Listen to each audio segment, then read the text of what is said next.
বিশ্বনবী টেনশন করতেছিলেন।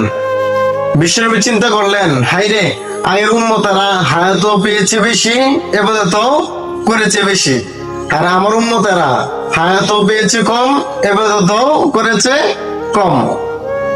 তখন কি হবে? হাইরে আমাদের নবী এরকম ছিলেন, প্রত্যেক নবীকে আল্লাহ তাআলা একটা স্পেশাল ভাবে দোয়া দিয়েছিল, যেটা আরবিতে বলে হয় দাওয়া মুস্তাজাবা, লিকুল্লি নবিয়্যিন দাওয়া মুস্তাজাবা।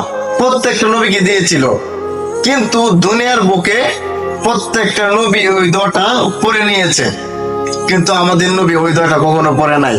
বিশ্ব নবী বলেন, ওয়া ইন্নী আখতাবিউ দাওয়াতি শাফাআতাল লিউম্মতি ইয়াওমাল কিয়ামা। যখন আমার উম্মতরা জাহান্নামে চলে যাবে, আমি বিশ্ব নবী তখন ওই দোয়াটা পড়ে, ওই বিপদের দিন দোয়াটা পড়ে তোমাদেরকে জান্নাতে নিয়ে ঢোকাবো। বিশ্ব নবী খেতে পাচ্ছিল না, কেমন নবী